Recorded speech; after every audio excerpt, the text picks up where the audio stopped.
All right, today module 10 opened for us. Um, this week you are reviewing the phonemic awareness progression. So, you have a great infograph here for you. What we do need to um, look at a little bit closely is when we start phonemic awareness. We start it early, even in preschool. We can teach one or two phoneme level tasks within a single lesson. Typically, like to focus on one new task. You review one and then introduce a new one. You can integrate letters into phoneme instruction. Um,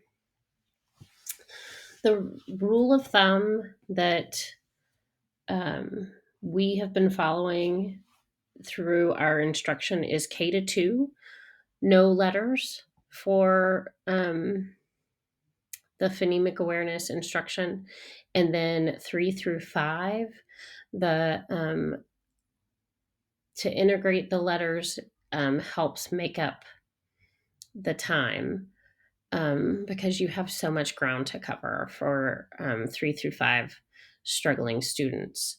Um, when you integrate letters too early, it's um, not necessarily um, true phoneme awareness or phonological awareness. Or let me rephrase that.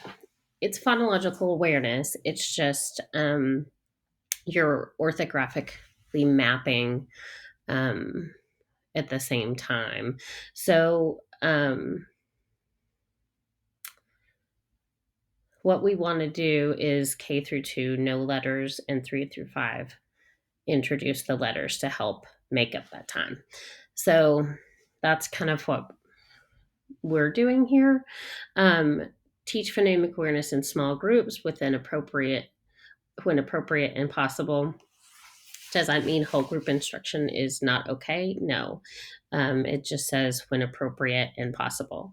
Explicitly teach blending and segmenting, and teach phonemic awareness in pre-K kinder and the first 6 weeks of first grade.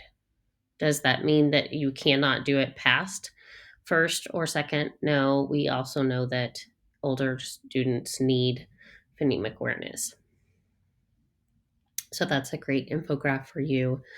I just wanted to point out the integrate letters because the younger students, we want to have them try to manipulate those words without letters. And then if they're struggling, use that as a scaffold, not right away. So, um, I do not have an assignment or a quiz this week. I have again the continuum from Reading Rockets. But what I did go ahead and do, because I'd already uploaded it here, um, was the extra credit assignment. And you've got quite a bit of time to complete this assignment if you so choose. It again is optional, not required, because this was not something that was already on your assignment sheet. So this is being offered as extra credit, only if you would like to do it. You have all of these videos um, of to watch with Susan Barton. She goes explicitly through all of these sounds, what to do with she calls them quiet or vibrated sounds, but either voiced or unvoiced. How to say a word so your student understands it, a dominant hand issue, missing sounds, what to do if your student forgets the word that you've already said. And then student screening. So all of these videos need to be watched. And then you have the lesson one guide, and she calls her assessment a post test. And that is here in the extra credit assignment. So what you would do is you would turn in the post assessment after you have given it to your student. I am going to ask if you do choose to do this extra credit to record yourself giving it to your student. Turn in your sheet. I don't care what age the student is. When this was offered, my son at the time, because I did it on my oldest son, he was, I believe, 17. And we found ourselves kind of chuckling because a lot of these, as you'll find, phonemic awareness tasks are nonsense words. So we found our, excuse me, selves chuckling. I do want you to go through and analyze the results and determine where you would begin your student in the Barton Level 1 phonemic awareness lessons.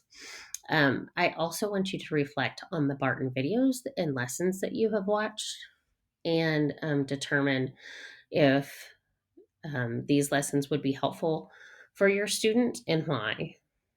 Okay, so that is your extra credit.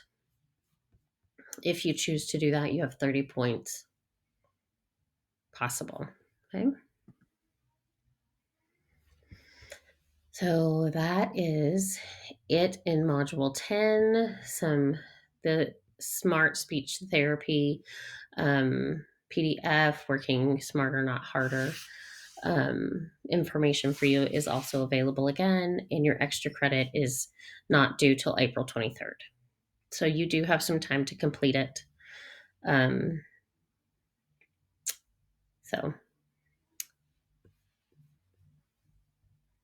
let me know if you have any questions, and I hope you'll have a great week. And I am looking at opening module 11 early this week. Also, I'm going to open it towards the middle of the week, just so you know.